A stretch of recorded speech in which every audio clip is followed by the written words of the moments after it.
Hi was welcome to our channel. ఈ వీడియోలో మనం మెయిన్‌గా మాట్లాడబోయే విషయం ఏంటంటే, ఆఖరికి జగన్మోహన్ రెడ్డి గారికి మళ్ళీ జైలు జీవితం. ఒక రకంగా చెప్పాలంటే కొద్ది రోజుల్లోనే ఆయన అరెస్ట్ అనేది చాలా కీలకం. ముఖ్యంగా ఏపీ లిక్కర్ స్కామ్ అనేది తన దగ్గరికి రాదు అనుకున్నారో, అసలు ఏం జరుగుద్దనుకున్నారో తెలీదు కానీ, ముఖ్యంగా దగ్గరగా చాలా మందిని ఇప్పటికే కూడా 50 మందికి పైగా ఇందులో ఉన్నట్లు కొంత సమాచారం అయితే ఉంది. అయితే తాజాగా చూసుకుంటే జగన్మోహన్ రెడ్డి గారి దగ్గరికొచ్చేసింది. ఆల్మోస్ట్ మెడకి ఉచ్చు బిగుసుకొని కొద్దిసేపట్లో చనిపోయే పరిస్థితులు ఎలా ఉంటాయో అటువంటి పరిస్థితులొచ్చినియి.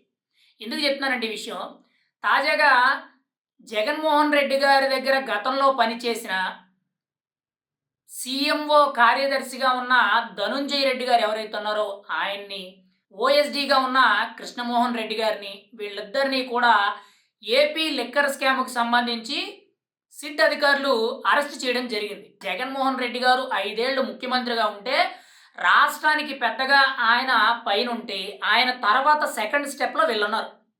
గతంలో చాలామంది ఎమ్మెల్యేలు, ఎమ్మెల్సీలు, పార్టీ నాయకులు, కార్యకర్తలు, మంత్రులు ప్రతి ఒక్కరు కూడా జగన్మోహన్ రెడ్డి గారిని కలవాలంటే, ఆయన కంటే కూడా ముందు ధనుంజయ రెడ్డి గారిని కలవాలని చెప్పి కొన్ని మాటలైతే వినేవాళ్ళం. సోషల్ మీడియాలో కానీ, మీడియా అంతా కూడా ప్రచారం జరిగేది.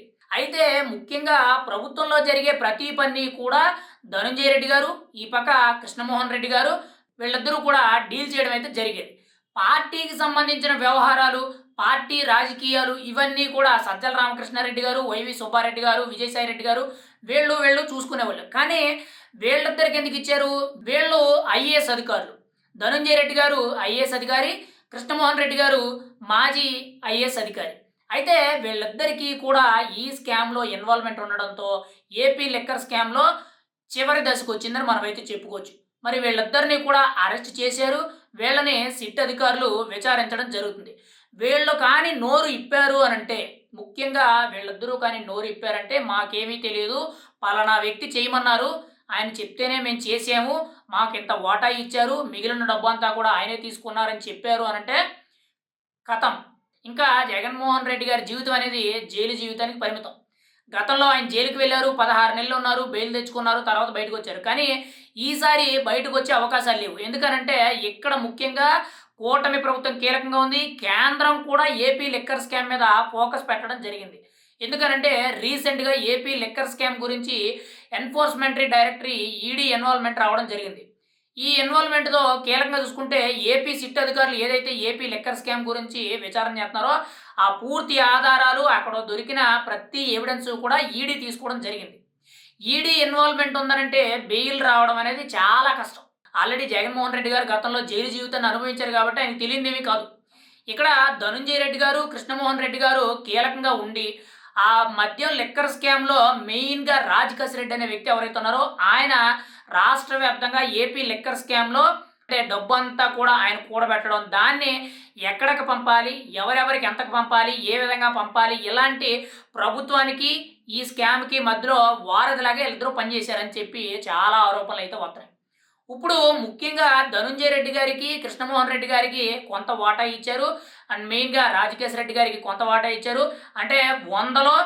100 వస్తే రూ. 25 వరకు కూడా కింద స్థాయిలో పనిచేసిన నాయకులు అంటే మిథున్ రెడ్డి, రాజకేశ్ రెడ్డి, ధనుంజయ రెడ్డి గారు, కృష్ణమోహన్ రెడ్డి గారు, ముఖ్యంగా సజ్జల అవినాష్ రెడ్డి గారు ఇలా రకరకాలుగా ఎవరైతే ఉన్నారో దగ్గరగా అన్ని కంపెనీలు కలుపుకొని ఈవెన్ ఈ స్కామ్‌లో ఉన్న కొంతమంది నేతలు ముఖ్యంగా కొన్ని ఫేక్ కంపెనీలు కూడా పెట్టి అంటే కృష్ణమోహన్ రెడ్డి గారి కొడుకు ఆయన కొన్ని షెల్ కంపెనీలు పెట్టడం, ఆ కంపెనీల్లోకి కొన్ని వందల కోట్ల రూపాయలనేవి అందులో డిపాజిట్లు అవ్వడం, ముఖ్యంగా రాజకేశ్ రెడ్డి గారు కొన్ని సినిమాల్లో పెట్టుబడి పెట్టడం, రియల్ ఎస్టేట్ రంగంలో పెట్టుబడి పెట్టడం, హైదరాబాద్‌లో కొన్ని హాస్పిటల్స్‌లో పెట్టుబడి పెట్టడం, ఇలా రకరకాలుగా మద్యం మీద వచ్చిన వీళ్ళకొచ్చిన కొద్ది పర్సెంట్ వీళ్ళకొచ్చిన ఓవరాల్‌గా 100కి 75% అనేది తాడేపల్లి ప్యాలెస్‌కి వెళ్ళినట్లయితే మిగిలిన 25% అంతా కూడా వీళ్ళు వాటాల కింద డివైడ్ చేసుకున్నారు అని చెప్పి కొన్ని ఆరోపణలైతే ఉన్నాయి. ఇప్పుడు వీళ్ళకొచ్చిన కొద్ది పర్సెంట్ అనేదే ఇన్నిన్ని వందల కోట్ల పెట్టుబడి ఎడితే అసలు లిక్కర్ స్కామ్ అనేది ఎంత జరిగింది?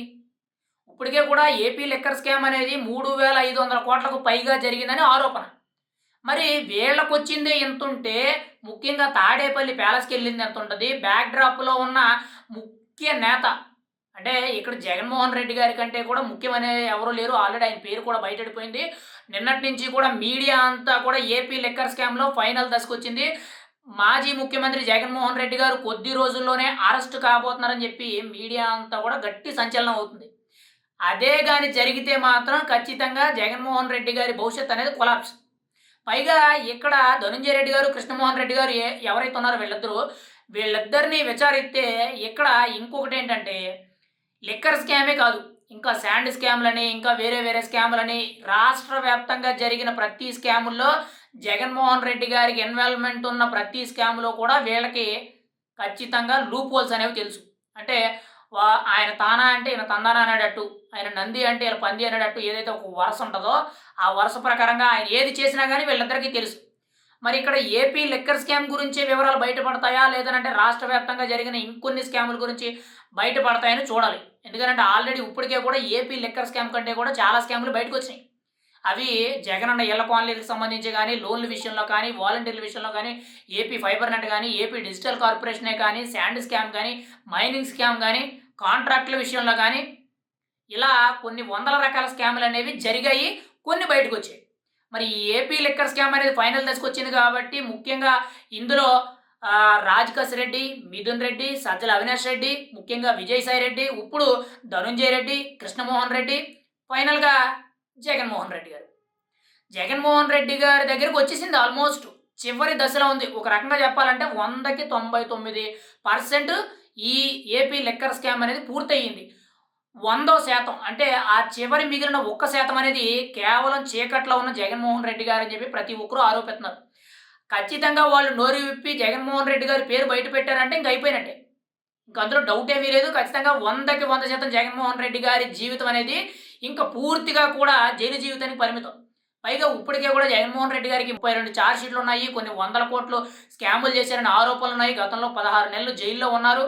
ముఖ్యంగా రాష్ట్ర వ్యాప్తంగా కాదు, దేశవ్యాప్తంగా కాదు, ప్రపంచవ్యాప్తంగా కూడా అత్యంత అవినీతిపరుడైన పొలిటీషియన్ ఎవరైనా ఉన్నారంటే అది జగన్మోహన్ రెడ్డి గారే అనేటట్టు మనకి గూగుల్‌లో సెర్చ్ చేసినా తెలుస్తుంది. మరి ఇప్పుడు 5 ఏళ్ళు ఆయన పదవిలో ఉన్నారు కాబట్టి ఇటువంటి ఎన్ని స్కాములు జరిగినాయని చెప్పి చాలామంది కూడా ఆరోపిస్తున్నారు. ఏది ఏమైనా సరే ఫైనల్‌గా చూసుకుంటే జగన్మోహన్ రెడ్డి గారి కథ అనేది ముగిసిపోతుంది. అది గాని జరిగినట్లయితే ఇంకా వైఎస్ఆర్‌సీపీ పార్టీ అనేది పూర్తిగా పతనమే. ఇప్పటికే కూడా నాయకులందరూ కూడా పతనమైపోయారు. బయటికి వెళ్ళిపోయారు. మిగిలింది కేవలం జగన్మోహన్ రెడ్డి గారికి కావాల్సిన ముఖ్య నాయకులు మాత్రమే ఉన్నారు. ఇంకా అవకాశం లేని వాళ్ళు మాత్రమే ఉన్నారు. ఇప్పుడు జగన్మోహన్ రెడ్డి గారి అరెస్ట్ జరిగిందనంటే ఇంకా వైఎస్ఆర్‌సీపీ పార్టీలో మిగిలిన నాయకులు, మాజీ మంత్రులు, ఎమ్మెల్యేలు, ఎంపీలు, ఎమ్మెల్సీలు, కాంట్రాక్టులు, నామినేటెడ్ పోస్టులు, అధికారులు వీళ్ళందరూ కూడా ఒక రకంగా చలి భయం పట్టుకుంటది. ఏది ఏమైనా సరే ఫైనల్‌గా జగన్మోహన్ రెడ్డి గారు కొద్ది రోజుల్లోనే అరెస్ట్ అయ్యే అవకాశం ఉంది. ఏపీ లిక్కర్ స్కామ్ అనేది తుది దశకొచ్చింది. జగన్మోహన్ రెడ్డి గారి పక్కన ఉన్న అధికారుల్ని ఇప్పుడు సిట్ అధికారులు వాళ్ళ అండర్‌లోకి తీసుకున్నారు, విచారిస్తున్నారు. నిజాలు బయటకొస్తే జగన్మోహన్ రెడ్డి గారు ఫైనల్‌గా జైలు జీవితానికి పరిమితం. ఇంకా అందులో ఎటువంటి సందేహం అనేది లేదు. రాష్ట్ర రాజకీయాల్లో జగన్మోహన్ రెడ్డి ఒక శకం ముగిసిపోయిందని మనమైతే చెప్పుకోవచ్చు.